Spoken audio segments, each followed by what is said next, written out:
এই নিয়ামত যারা কাজে লাগাইতে পারছি তারা কামিয়াব, যারা লাগাইতে পারি নাই এরা ব্যর্থ। অনেক বড় দামি মাস আল্লাহ তাআলা আপনাকে আমাকে দিয়ে দিয়েছিলেন।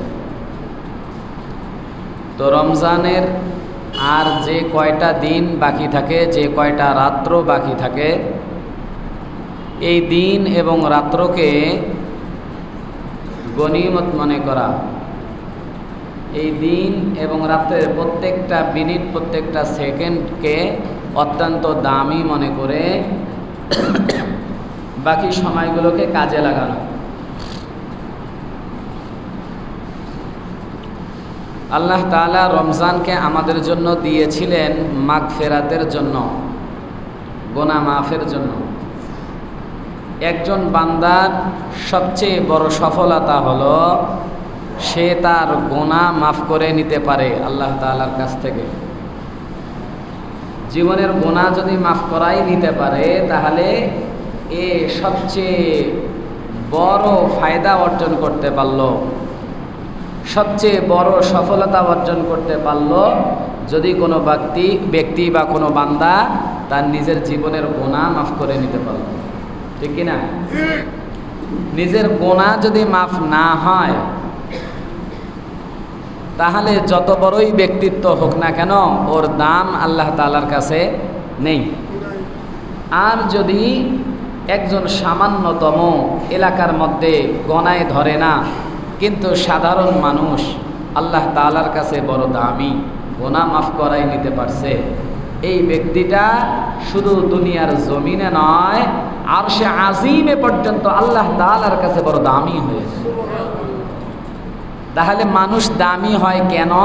যদি নিজের গুনাহ মাফ করাই নিতে পারে। বলেন আমার সাথে, মানুষ দামি হয় নিজের গুনাহ মাফ করাই নিতে পারলে। ঠিক কিনা? নিজের গুনাহ মাফ তো আল্লাহ তাআলার কাছে অনেক দামি।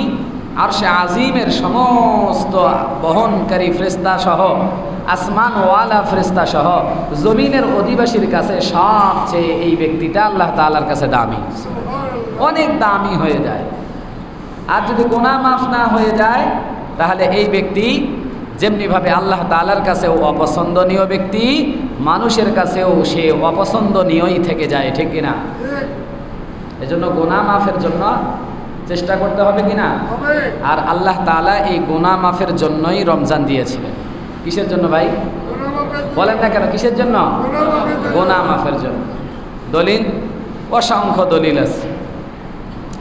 আল্লাহ তাআলা আল্লাহর হাবিব সাল্লাল্লাহু আলাইহি ওয়াসাল্লামের মাধ্যমে জানিয়ে দিয়েছেন রমাদান ইলা রমাদান মুকাফফিরাতুন মা বাইনাহুন্না। এক রমজান থেকে আর এক রমজান এর মাঝখানে যেই সময়টা অতিবাহিত হয়, এই বছরের প্রত্যেকটা দিনে বান্দা যেই গুনাহগুলো করে, এক রমজান ইবাদত করবে, পরের রমজান আসতে আসতে পরের রমজানে ইবাদত করবে, মাঝখানের গুনাহ সব মাফ। তাহলে রমজানকে আল্লাহ তাআলা আমাদের জন্য দিয়েছেন কিসের জন্য? গুনাহ মাফের জন্য। এই একটি কথা ভালো করে বুঝবেন, রমজানকে আল্লাহ তাআলা দিয়েছেন কেন? গুনাহ মাফের জন্য। অন্য হাদিসে এসেছে আল্লাহ রাসূল বলেন, মান সামা রমাদানা ঈমানান ওয়া ইহতিসাবান গুফিরা লাহু মা তাকদ্দামা মিন যামবি। আল্লাহ রাসূল বলেন যে যারা রমজানে রোজা রাখলো তাদের জীবনের গুনাহ মাফ। সুবহানাল্লাহ। আমি এই একটা কথাই বোঝাইতে চাই যে রমজানকে আল্লাহ তাআলা দিয়েছেন কেন? গুনাহ মাফের জন্য। এই হাদিস দ্বারাও প্রমাণিত হলো যে রমজান দিয়েছেন আল্লাহ গুনাহ মাফের জন্য। অন্য এক হাদিসে আল্লাহ রাসূল বলেন, মান কামা লাইলাতা রমাদানা ঈমানান ওয়া ইহতিসাবান, অথবা মান কামা ফি রমাদানা ঈমানান ওয়া ইহতিসাবান গুফিরা লাহু মা তাকদ্দামা মিন যামবি। অন্য এক হাদিসে এসেছে আল্লাহ রাসূল সাল্লাল্লাহু আলাইহি সাল্লাম বলেন, ওয়া সানানতু লাকুম কিয়ামাহু, মানে রমজানের কিয়ামকে, রাত্রি জাগরণ করাকে, তারাবির নামাজকে আল্লাহ রাসূল সুন্নত করে দিয়েছে। ফামান সামাহু ওয়া কামাহু ঈমানান ওয়া ইহতিসাবান গুফিরা লাহু মা তাকদ্দামা মিন যামবি, যে এ রাত্র জাগরণ করে ইবাদত করবে তার জীবনেরও গুনাহ মাফ। সুবহানাল্লাহ। তাহলে এই 3 হাদিস থেকে আমরা বুঝলাম জীবনের গুনাহ মাফের জন্য আল্লাহ কি দিয়েছেন? অন্য হাদিসে দেখেন আবার কি বলে, আল্লাহ রাসূল বলেন মান কামা লাইলাতুল কদরি ঈমানান ওয়া ইহতিসাবান গুফিরা লাহু মা তাকদ্দামা মিন যামবি। রমজান এমন একটা মাস, এই মাসে এমন একটা রাত আছে যেই রাতে ইবাদত করবা জীবনের গুনাহ মাফ। তাহলে এই হাদিস থেকেও বোঝা যায় রমজানে এমন একটা রাত, এই রমজানের কারণে আল্লাহ তাআলা জীবনের গুনাহ কি করে দেন? মাফ করে দেন। অপর এক হাদিসে এসেছে যে ব্যক্তি রমজানে ইতিকাফ করে আল্লাহ তাআলা তাকে জাহান্নাম থেকেও মুক্তি দান করেন, জীবনের গুনাহ মাফ করে দেন। তাহলে রমজানের সঙ্গেই সম্পর্ক কিনা? রমজানের সঙ্গেই সম্পর্ক কিনা? রমজানের সঙ্গে। অপর এক হাদিসে এসেছে আল্লাহ রাসূল সাল্লাল্লাহু আলাইহি সাল্লাম বলেন মান খাফফাফা আন মামলুকিহি গফারাল্লাহু লাহু আও আ'তাকাহু মিনান নার। আল্লাহর রাসূল বলেন যে রমজান মাসে তার কোনো কর্মচারী বা অধীনস্থের কাজকে হালকা করে দেয়, রমজানের জন্য রমজানকে ওসিলা করে তার অধীনস্থের কাজকে বোঝাকে হালকা করে দেয়, আল্লাহ তার জীবনের গুনাহ মাফ করে দেন। তাহলে কার সঙ্গে সম্পর্ক? রমজানের সঙ্গে সম্পর্ক। কি করবে? নিজের জীবনের গুনাহ মাফ করে দিবে। সুবহানাল্লাহ। অপর এক হাদিসে এসেছে আল্লাহ রাসূল বলেন মান ফাত্তারা ফীহি সাইমান মান ফাত্তারা ফীহি সাইমান কানা লাহু মাগফিরাতান লিযুনুবিহি ওয়া ইতকুম মিন রাকাবাতিন নার। আল্লাহ রাসূল সাল্লাল্লাহু আলাইহি সাল্লাম বলেন যে এই রমজান মাসে কাউকে ইফতার করাবে আল্লাহ তার জীবনের গুনাহ মাফ করে দিবে। তাহলে এই সবগুলো হাদিস থেকে বোঝা যায় আল্লাহ রমজান দিয়েছেন বান্দার কিসের জন্য? গুনাহ মাফের জন্য। অফার চলতেছে, একটা অফারকে গ্রহণ করবা, এটাই তোমার জন্য জীবনের গুনাহ মাফের জন্য কারণ হয়ে দাঁড়াবে। এতগুলো আল্লাহ তাআলা স্পেশালি সুন্দর সুন্দর আমলের ব্যবস্থা করে দিয়েছেন। ছোট্ট ছোট্ট আমল করবা, এই ছোট্ট আমলের বিনিময়ে তোমার জীবনের গুনাহ মাফ। এই রমজানে রমজানের প্রত্যেকটা দিনে প্রত্যেকটা আমলকে গুরুত্ব দাও, নিজের জীবনের গুনাহ মাফ করে নাও। সুবহানাল্লাহ। তাহলে রমজান আল্লাহ তাআলা দিয়েছেন কেন? গুনাহ মাফের জন্য। আর প্রকৃত মুমিন, প্রকৃত মুসলমান সে যে তার জীবনের গুনাহকে মাফ করে দিতে পারছে, ঠিক না? আল্লাহ তাআলা রমজান দিয়েছিলেন, গুনাহ মাফের সুযোগও দিয়েছিলেন। কেউ গ্রহণ করতে পেরেছি, কেউ পারি নাই। এখনো হাতে সময় আছে, 2-3 দিন সময় আছে। চাইলেই নিজের গুনাহকে মাফ করে নিতে পারি, চাইলেই নিজেকে নিষ্পাপ করে নিতে পারি। কেননা অফার চলতেছে, অফার গ্রহণ করো আর নিজেদের গুনাহ মিটাই নাও। এটা অফার চলতেছে। আল্লাহ তাআলা এখনো আমাদের হাতে সময় রেখেছেন। তো রমজান ছিল কিসের জন্য? গুনাহ মাফের জন্য। বান্দা চেয়ে নিজের গুনাহকে মাফ করে নিবে, এটা হলো বান্দার দায়িত্ব। এটা কি বান্দার দায়িত্ব? নিজের গুনাহকে মাফ করাই নিবে, চাইলেই পাবে, চাইলেই পাবে। দলিল আল্লাহ রাসূল সাল্লাল্লাহু আলাইহি সাল্লাম বলেন সালাসাতুন লা তুরাদ্দু দাওয়াতুহুম। এমন 3 ব্যক্তি আছে যাদের দোয়াকে ফিরায়ে দেওয়া হয় না, তার মানে কবুল করে নেওয়া হয়। 1 নম্বর আস-সায়েম হাত্তা ইফতিরা। ওই রোজাদার ব্যক্তি যতক্ষণ পর্যন্ত সে ইফতার করে নাই ততক্ষণ পর্যন্ত এই রোজাদারের দোয়াকে আল্লাহ কবুল করতেই থাকেন। সুবহানাল্লাহ। তাহলে গুনাহ মাফের জন্য রমজান মাস, আর রমজান মাসে গুনাহ মাফ করাবেন, গুনাহ মাফের জন্য আল্লাহ তাআলা সুযোগ রেখে দিয়েছেন আমাদের জন্য। চাইলেই পাওয়া যাবে, কিন্তু যারা চেয়েছি তারা পেয়েছি, যারা চাই নাই এখনো পাইনি। তো রমজানকে আল্লাহ তাআলা সুযোগ করে দিয়েছেন, এই রমজানকে তোমরা গ্রহণ করো, এই রমজানকে তোমরা গনিমত মনে করে নিজেদের জীবনের গুনাহ মুক্তির থেকে তোমরা আল্লাহ তাআলার কাছে পানাহ চাও। আল্লাহ তোমাদের দোয়াকে ফেরত দিবেন না। সুবহানাল্লাহ। বুঝাইতে পারলাম? তাহলে রমজান হলো গুনাহ মাফের জন্য, আর গুনাহ মাফের জন্য আমাদের সুযোগ রয়েছে, রয়েছে কিনা? রমজানে আল্লাহ সেই সুযোগ দিয়ে দিয়েছেন, চাইলেই পাবা, চাইলেই পাবা। অন্য এক হাদিসের মধ্যে এসেছে আল্লাহ রাসূল বলেন যে রমজানের প্রত্যেকটা দিন আর প্রত্যেকটা রাতে কুল্লু দাওয়াতিন মুস্তাজাবাতুন ফি লাইলাতিন আও ফিন নাহারি ফি রমাদানা, রমজানের প্রত্যেকটা দিন অথবা প্রত্যেকটা রাতে বান্দার প্রত্যেক দিন এক একটা করে দোয়া কবুল করা হয়। ওয়া উতাকাউ মিনান নার ফি কুল্লি ইয়াউমিন ওয়া লাইলাতিন, এবং প্রত্যেকটা দিনে এবং রাত্রে অসংখ্য অগণিত মানুষকে আল্লাহ জাহান্নাম থেকে মুক্তি দান করে দেন। জাহান্নামে কারা যায়? যাদের গুনাহ আছে। গুনাহ আছে তো? জাহান্নামে কারা যায়? যাদের গুনাহ আছে। আর জাহান্নাম থেকে মুক্তি পায় কারা? যাদের গুনাহ নাই, ঠিক কিনা? যাদের গুনাহ নাই তারা জাহান্নাম থেকে মুক্তি পায়। আর প্রত্যেক দিন আল্লাহ তাআলা বান্দার এক একটা করে স্পেশাল ভাবে দোয়া কবুল করেন। কোন সময়? রমজানে। কোন সময়? রমজানে। তাহলে নিজের গুনাহ মাফ করে নেওয়ার ইম্পর্টেন্ট সময় হলো রমজান, এবং রমজানে প্রত্যেকটা দিন আর রাত্রে আল্লাহ তাআলা অফার রেখে দিয়েছেন, বান্দা চাও আর নিজের গুনাহ মাফ করে নাও। এখন যদি কেউ চেয়ে নেয় সে সফল কাম, কেউ যদি না চায়, এর চাইতে বোকা লোক আছে আল্লাহর জমিনে? এর চাইতে বোকা নির্বোধ লোক আর আল্লাহর জমিনে আছে? যে এত সুযোগ পাওয়ার পরেও নিজের গুনাহকে মাফ করে নিতে পারে না, এর চাইতে মূর্খ লোক আল্লাহর জমিনে আর একটাও হতে পারে না। জোরে চিল্লায় বলেন ঠিক কিনা?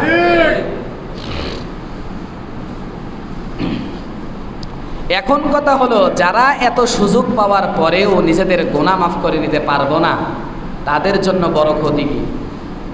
তাদের জন্য বড় ক্ষতি হলো, এক হাদিসে এসেছে আল্লাহ রাসূল সাল্লাল্লাহু আলাইহি সাল্লাম মসজিদে মেম্বারে আরোহণ করত অবস্থায় এমন এক সময় হযরতে জিবরিল আমিন ওহী নিয়ে আসলেন। এসে বলতেছেন, ইয়া রাসূলুল্লাহ, সকলে বলি সাল্লাল্লাহু আলাইহি ওয়াসাল্লাম, বলতেছে ইয়া রাসূলুল্লাহ, যে ব্যক্তি রমজান মাস পাইল কিন্তু নিজের জীবনের গুনাহ মাফ করায় নিতে পারল না, এ ব্যক্তি ধ্বংস হোক। নাউযুবিল্লাহ। আল্লাহ রাসূল বলেন আমিন। তার মানে হোক, ধ্বংস হয়ে যায়। আল্লাহ রাসূল দ্বিতীয় পা যখন সিঁড়িতে রাখলেন, তখন হযরতে জিবরিল আমিন বললেন, যে ব্যক্তি রমজান পাইল কিন্তু নিজের পিতামাতাদেরকে খেদমত করে সে জান্নাত হাসিল করতে পারল না, পিতামাতা আছে বয়োবৃদ্ধ, এমন বাবা মার খেদমত করে নিজের জন্য জান্নাত হাসিল করে নিতে পারল না, এই সন্তানও জাহান্নামী হোক, ধ্বংস হয়ে যাক। আল্লাহ রাসূল বলেন আমিন। নাউযুবিল্লাহি মিন যালিক। হযরত জিবরিল আমিন বলেন যে ওই ব্যক্তি ধ্বংস হোক যে আল্লাহ রাসূলের নাম শোনার সাথে সাথে সাল্লাল্লাহু আলাইহি সাল্লাম দরুদ শরীফ পড়ে না। আল্লাহ রাসূল বলেন আমিন। মেন কথা হলো, এইখান থেকে আমার উদ্দেশ্য যেটা, যে ব্যক্তি রমজান পাইল নিজের গুনাহকে ক্ষমা করে নিতে পারল না, এ ব্যক্তি ধ্বংস। হযরত জিবরিল আমিন বললেই যথেষ্ট ছিল, আল্লাহ তাআলা বললেই যথেষ্ট ছিল, কিন্তু এর সাথেও আল্লাহ রাসূল সাল্লাল্লাহু আলাইহি ওয়াসাল্লাম তাকিদ দিয়ে আরো জোরালো করে দিয়েছেন আমিন। হ্যাঁ হ্যাঁ, যে ব্যক্তি রমজান পাওয়ার পরেও নিজের গুনাহকে ক্ষমা করে নিতে পারে না, আমি রাসূল নিজেও আমি সাক্ষ্য দিলাম সে ধ্বংস হয়ে যাক। নাউযুবিল্লাহ। ধ্বংস হতে চাই কারা বলেন? এইখানে আমরা যারা বসা আছি, কে ধ্বংস হতে চাই? চাই কেউ? আওয়াজ দেন না কেন? জবানটা খুললে গুনাহ হবে? আওয়াজ দিয়ে বলেন, ধ্বংস হতে চাই না আমরা সফলতা চাই? তাহলে সফলতা চাইলে রমজানকে গনিমত মনে করতে হবে। রমজান গুনাহ মাফের মাস, আর এই রমজানে অফার চলতেছে, চাইলেই গুনাহ মাফ হবে, চাইলেই জাহান্নাম থেকে মুক্তি পাওয়া যাবে। আর যে চাবে আল্লাহ তারে সফলতা দিবে, যে চাবে না সে ধ্বংস। নাউযুবিল্লাহ। ধ্বংস হতে চাই? তাহলে ধ্বংস হওয়া যাবে না, ধ্বংসের নিয়তও রাখা যাবে না, বরঞ্চ ধ্বংস থেকে বাঁচার জন্য সকলকেই চেষ্টা করতে হবে। হবে কি হবে না? হবে কি হবে না? তাহলে রমজানের সফলতা অর্জন হবে। বলেন রমজানের সফলতা তাহলে, বলেন না কেন, রমজানের সফলতা তাহলে অর্জন হবে যদি নিজের গুনাহকে মাফ করাই নিতে পারে। অপর এক হাদিসে এসেছে একই সারমর্ম, একই কথা। আল্লাহ রাসূল সাল্লাল্লাহু আলাইহি ওয়াসাল্লামকে হযরত জিবরিল আমিন এসে বলেন, যে ব্যক্তি রমজান পাইল নিজের গুনাহ মাফ করে নিতে পারল না, তার উপরে জাহান্নামের আগুন এবং সে ধ্বংস হয়ে যাক। নাউযুবিল্লাহ। তাহলে জাহান্নাম থেকে বাঁচার জন্য এবং গুনাহ মাফের জন্য রমজানকে সুযোগে সদ্ব্যবহার করতে হবে, ঠিক কিনা? হাতে আর মাত্র 2-1টা দিন আছে। এখনো যদি গুনাহ মাফ করায় না নিতে পারি, ও যুবক ভাই, তুমি মনে করতেছো তোমার উঠতি বয়স, তুমি মনে করতেছো তোমার শরীরে শক্তি আছে, তোমার যা ইচ্ছা তাই করে বেড়াবা। না না, একটা বার ভেবে দেখো, তোমার মতো হাজারো যুবক এই দেখতে দেখতে হঠাৎ করে বাইক অ্যাক্সিডেন্টে, দেখতে দেখতে হঠাৎ করে জমিন ধসে, দেখতে দেখতে হঠাৎ করে পানিতে ডুবে, দেখতে দেখতে হঠাৎ করে আগুনে পুড়ে তোমার মতো যুবক ইন্তেকাল হচ্ছে, ঠিক কিনা? তোমার মতো হাজারো বয়োবৃদ্ধ মানুষ হঠাৎ করে হার্ট অ্যাটাকে রাত্রে ঘুমিয়েছে, সকালবেলা আর চক্ষুটা খোলে নাই, এমন হাজারো মানুষ আছে কি আছে না? তাহলে কিসের এত বড়াই, কিসের এত গর্ব, কিসের এত দম্ভ, কিসের এত অহংকার? এক নিমিষেই সব যদি মাটি হয়ে যেতে পারে, এক নিমিষেই সব যদি ধূলিসাৎ হতে পারে, তাহলে এখনই সময় তওবা ইস্তেগফার করার, ঠিক কিনা? হযরতে ওমর ইবনে আব্দুল আজিজ রাহমাতুল্লাহি আলাইহি তিনি মিশরের লিখেছিলেন বাদশাহের কাছে যে ইয়াখতাতিমু রমাদানা বিল ইস্তেগফার, রমজান যেন শেষ হয় ইস্তেগফারের মাধ্যমে। কিসের মাধ্যমে বলেন? কিসের মাধ্যমে? ইস্তেগফারের মাধ্যমে। রমজান যেন প্রত্যেকটা মুসলমানের শেষ হয় ইস্তেগফারের মাধ্যমে। কিসের মাধ্যমে? ইস্তেগফার। মনে রাখবেন, সকলের দায়িত্ব হলো শেষের 10 দিনে আরো বেশি করে চোখের পানি বের করা, আরো বেশি করে আল্লাহ তাআলার কাছে ক্রন্দন করা। এটা হলো আমাদের সকলের দায়িত্ব। সমস্ত ইবাদতগুলি কবুল হলো কিনা, নামাজগুলো ঠিকমতো চললো কিনা, কোরআনুল কারীমের তেলাওয়াতগুলো কবুল হলো কিনা, নিজের জীবনের গুনাহ মাফ হলো কিনা, এজন্য সবসময় ভীত সন্ত্রস্ত থাকা আর আল্লাহ তাআলার কাছে সদা সর্বদা দোয়া ও ইস্তেগফার চালিয়ে যাওয়া, এটা হলো আজকের বয়ানের সারমর্মের মেন কথা। বুঝাইতে পারলাম?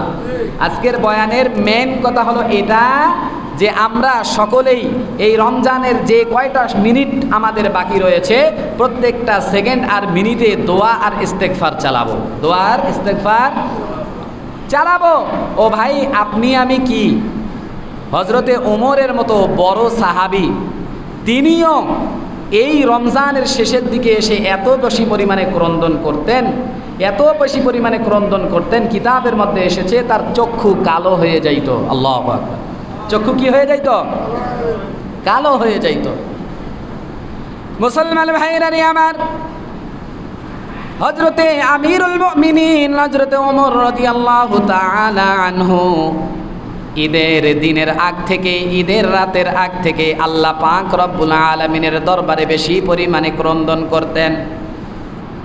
ঈদের নামাজের সময় হওয়ার পর সাহাবায়ে কেরাম এসে ডাক দিয়ে দেন, ও আমিরুল মুমিনিন, মুসাল্লায় চলেন, ঈদগাহে চলেন, ঈদের নামাজের সময় হয়ে যায়।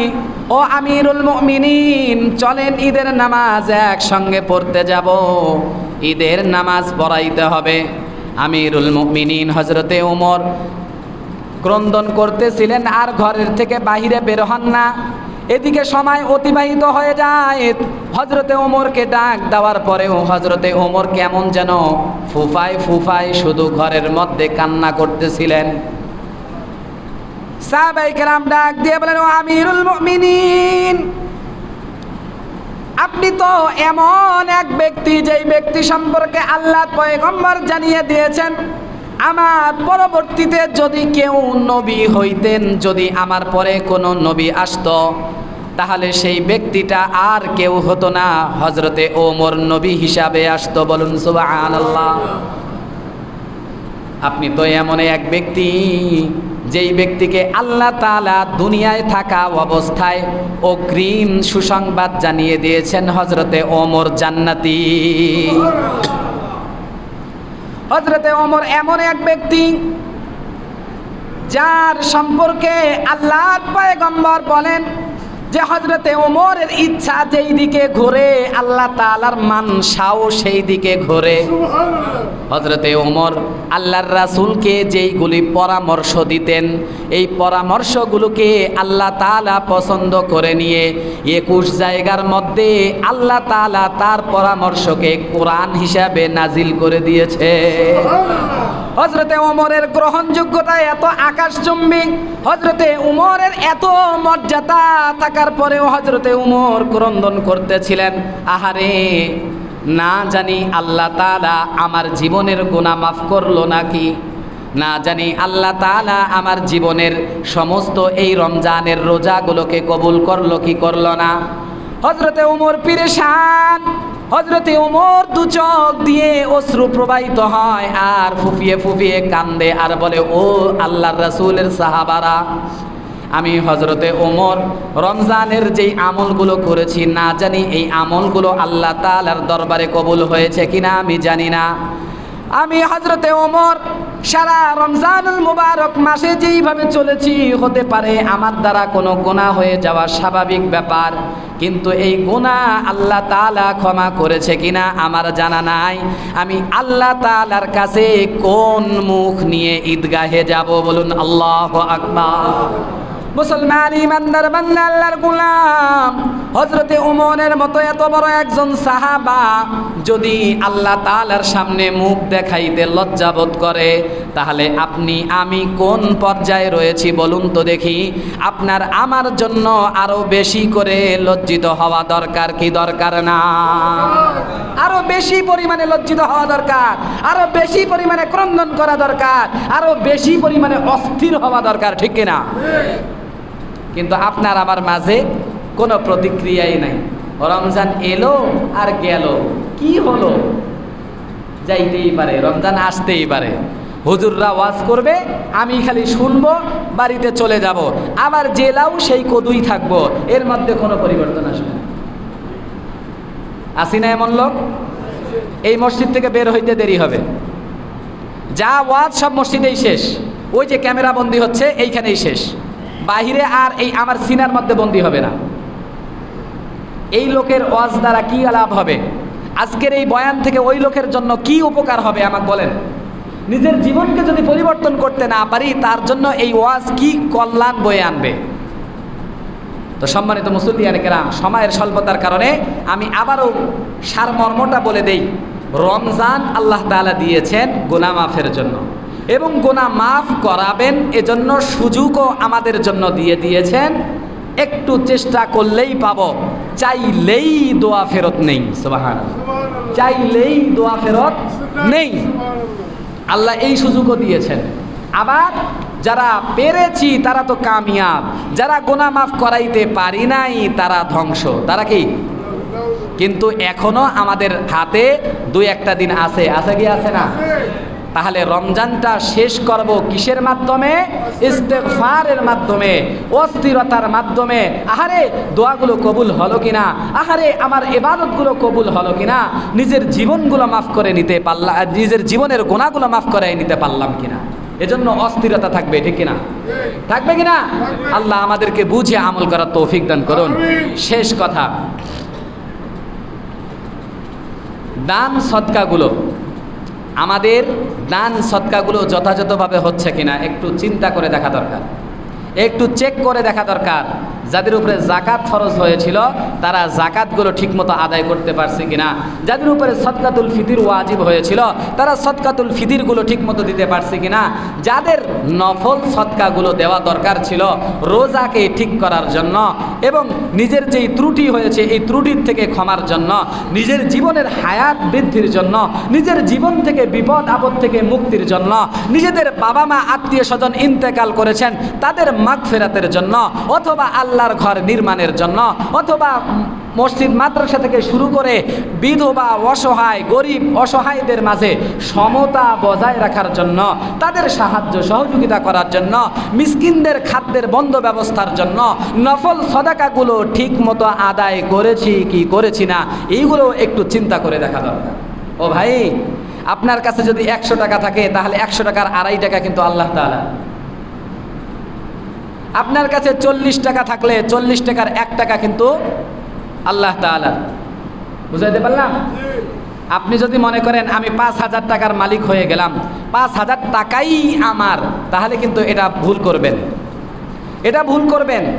ওখান থেকে একটা অংশ আছে যেটা আল্লাহর রাস্তায় ব্যয় করতে হবে, নাহলে এটার জন্য আপনি পাকড়াও করবেন, এটার জন্য আপনি ধরা খাবেন। তা আমরা কি কেউ চাই ধরা খাইতে? কি বলেন, ধরা খাইতে চাই? তাহলে দান সদকাগুলো ঠিক মতো আদায় করব, ঠিক আছে? রমজান মাসে যদি বেশি করে মোমেন দান না করে, কোন মাসে দান করবে? বলেন বলেন। রমজান মাসে যদি বেশি করে দান না করি, কোন মাসে দান করব? রমজান মাসে যদি অসহায়কে দান না করি, কোন মাসে দান করব? রমজান মাসে যদি আল্লাহর রাস্তা, মসজিদ, মাদ্রাসা নির্মাণের জন্য দান না করি, কোন মাসে করব? কথা বোঝেন নাই? কথা বোঝেন নাই? আওয়াজ দেন না কেন? রাগ হচ্ছেন? দানের কথা বলতেছি তাই রাগ হচ্ছেন? এই জন্য আওয়াজ নাই, তাই না? দানের কথা বললে অনেকের মনটা ছোট হয়ে যায়। ভাই, ইন্নাল্লাহ আশতারা মিনাল মুমিনিনা আনফুসাহুম ওয়া আমওয়ালাহুম বিআন্না লাহুমুল জান্নাহ। জান্নাতের বিনিময়ে আল্লাহ আপনার জানটা আর মালটা ক্রয় করে নিয়েছে। চাইলেই আপনার মন মতো খরচ করতে পারবেন না, চাইলেই মন মতন জানটাকে ব্যয় করতে পারবেন না, চাইলেই মালটাকে যেখানে সেখানে খরচ করতে পারবেন না। আল্লাহর হুকুম লাগবে, ঠিক কিনা? আল্লাহর হুকুম লাগবে। মনে করিয়েন না এই মালগুলো আপনাকে আল্লাহ তাআলা দিয়ে দিয়েছেন, আপনারই সব, নিজের জন্যই শুধু ব্যয় করবেন। অনেক এরকম মানুষ আছে। গতকালকে একটা ঘটনা শুনলাম, কিতাবের মধ্যে এসেছে যে এক হেডমাস্টার সম্ভবত হযরতে জাকারিয়া রহমতুল্লাহ আলাইহি অথবা আশরাফ আলী থানভী রহমতুল্লাহ আলাইহি ঘটনাটা উল্লেখ করছেন যে এক হেডমাস্টার সারা জীবন কিপটামো করেছে, কৃপণতা করেছে, শুধু টাকা জমা করেছে আর জমা করেছে। দিনের বেলা ভাত খাইতো এভাবে যে পান্তা ভাত খাইতো, তরকারিও নিত না। সে পান্তা ভাত খাইতো কিভাবে? মরিচ নিত সামনে, নিয়ে মরিচটা খেলে মরিচের আবার এটা তো চলে যাবে, মরিচটা ব্যয় হয়ে যাবে, এজন্য মরিচটা শুধু নাকে লাগাইতো আর পান্তা ভাত খাইতো। এইভাবে করে টাকা জমাইয়েছিল। টাকা পয়সা জমানোর পরে রিটায়ার করার পর অনেক টাকা ব্যাগ নিয়ে যেখানে যায় সেখানেই ঘুমায়, যেখানেই যায় সেখানেই ব্যাগটা সাথে করে বগলের নিচে নেয়। এইভাবেই করে টাকাটাকে জমা করে রাখতেছিল। ব্যাংকেও রাখতে ভয় পায়, বাড়িতেও রাখতে ভয় পায়, সব সময় শুধু নিজের কাছেই রাখতেছিল এই কৃপণ লোক। আল্লাহর কি কাম, আল্লাহর কি লীলা খেলা! তার নিজের ভাই এই টাকার প্রতি লোভ এসে গিয়েছে। এবার যখন ভাই ঘুমিয়ে পড়েছে, ভাইয়ের কাছ থেকে ব্যাগটা নিয়ে বাস শেষ, কেটে পড়েছে। সারা জীবনের স্বপ্ন, সারা জীবনের কষ্ট, সারা জীবনের মেহনত সব নিমিষেই বৃথা, ঠিক কিনা? কি করবেন এই সম্পদ, এই টাকা পয়সা কি করবেন যেইগুলো যথাযথ কাজে লাগাইতে পারলেন না? আপনার পরে আপনার সম্পদ কে হজম করবে আপনি তো জানেন না, জানেন? তাহলে কি করলেন? বোকামো করে গেলেন। আপনি বেঁচে থাকা অবস্থায় আপনার সম্পদটাকে সঠিক কাজে ব্যয় করতে পারলেন না। আপনার মতো, আমার মতন মূর্খ, আমার মতো নির্বুদ্ধি আর কেউ একজন থাকতে পারে না, ঠিক কিনা? সময় থাকতেই কাজে লাগাও। ইদা জা আজালুহুম ইয়া আইয়ুহাল্লাযীনা আমানু হাল। অন্য এক আয়াতের মধ্যে এসেছে, আল্লাহ তাআলা বলেন ইদা জা আজালুহুম লা ইস্তাখিরুনা সাআতাও ওয়া লা ইস্তাকদিমুন। অন্য এক আয়াতের মধ্যে এসেছে ইদা জা আহাদাকুমুল মাউত ফায়াকুলা রাব্বি লাউলা আখারতানি ইলা আজালিন করিব ফাআসাদদাকা ওয়া আকুম মিনাস সালিহিন। যখন মৃত্যু এসে যাবে, মৃত্যু এসে যাওয়ার পরে এই যে মৃত্যু জান কবজ হবে, এখন সকলেই বলতে থাকবে, যারা কৃপণ বলতে থাকবে, আল্লাহ একটু সময় খালি বাড়ায় দেন, আমার যা সম্পদ আছে সবগুলো দান সদকা করে আমি সুন্দর নেককার বান্দা হই, তারপরে আমার জানটা কবজ করেন। আল্লাহ বলেন লা ইস্তাখিরুনা সাআ ওয়া লা ইস্তাকদিমুন। সামান্য সময়ও তোরে অবকাশ দিব না, সামান্য সময়ও তোরে ছেড়ে দিব না। এতদিন যে তোরে সময় দিয়েছিলাম তখন কি করেছিলি? ও ভাই, কার জন্য এই সম্পদ? চিন্তা করে দেখেছেন? এজন্য সময় থাকতেই সম্পদগুলোর যথাযথ ব্যবহার করতে হবে, ঠিক কিনা? ঠিক কিনা? আল্লাহ তাআলা আমাদেরকে সঠিকটা বুঝে আমল করার তৌফিক দান করে, সকলে বলি আমিন। শেষ কথা সেটা হলো যে এই অত্র মসজিদের নির্মাণ কাজ চলতেছে। মাশাআল্লাহ। তো বলতেছিলাম যে এই মসজিদের নির্মাণ কাজ চলতেছে কি চলতেছে না?